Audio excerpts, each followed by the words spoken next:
O 10 yıllık kaosta 1913-23 döneminde arkadaşlar 4 halkı kaybettik. Ermenileri, Rumları, Süryanileri, Yahudileri kaybettik.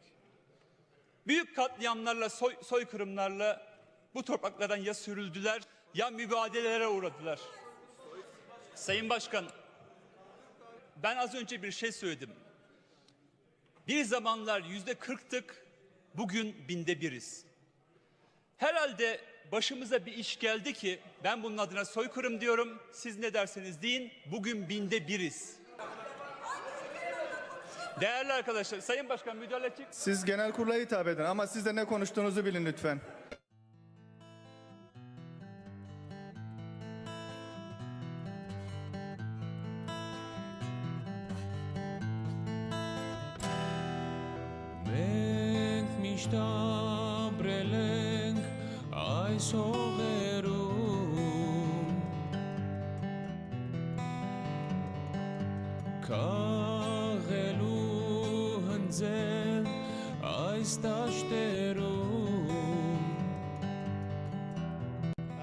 I'm sort of embarrassed to say I wasn't aware of the Armenian Genocide, and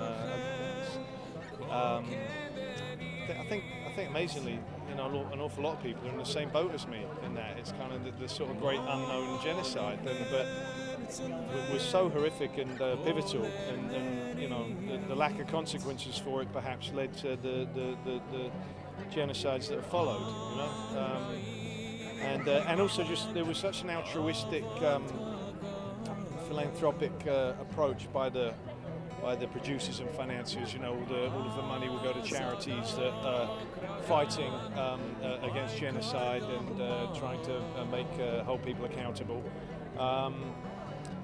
And everything just felt very right about it. You know, when I was reading the script, I was actually stunned at the relevance of it at that time, because it was exactly in the news at that moment when the Yazidis were caught on the mountain and they were being slaughtered by ISIS. And then I'm reading this script all about Armenians being trapped on a mountain, being slaughtered, and you know, it's tragic that 100 years later the situations are still similar. You know, and in the same region. You know, people are now in distress in Aleppo and the refugee situation.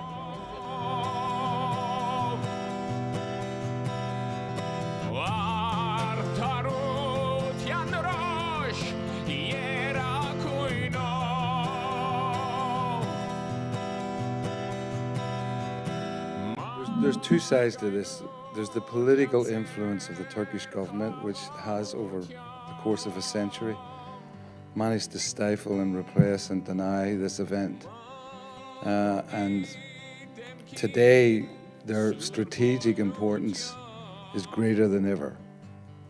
And this is a touchstone for them. Anytime that the Armenian Genocide is mentioned, whether it be the centenary or a film like this, there's immediately a barrage of denial. And the thing is, it's for me and for the world to face this, this is not a question of did it happen or if it happened. The vast majority of historical study in this has firmly established that this was a planned attempt to wipe out the Armenian nation.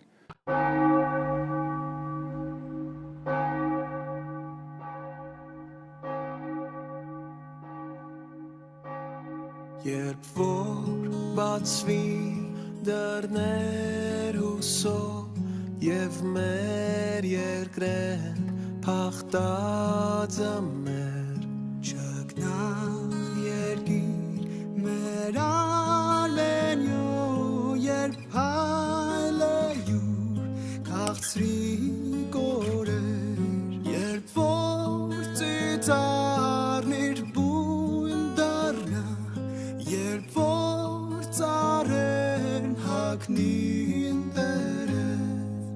People don't know about the genocide, and the Turks have never admitted it, and it's very important. You know, Hitler said if they don't remember the Armenians, they'll never remember the Jews, but obviously he was wrong. My grandparents, they escaped, and my friend's grandmother, she escaped, but many people didn't.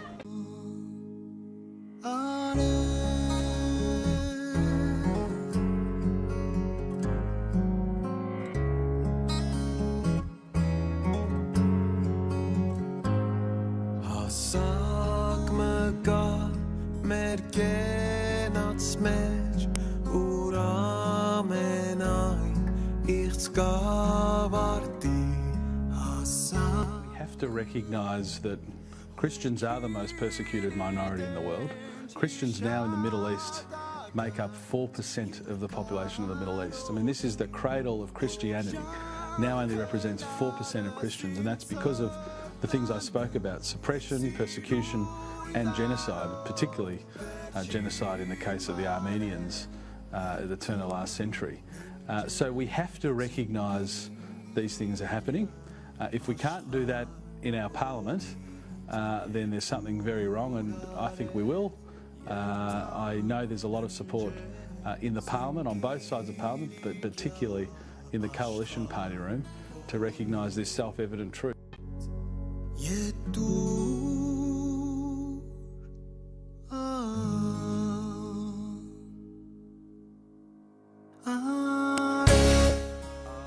Grandpa left behind the genocide of his people.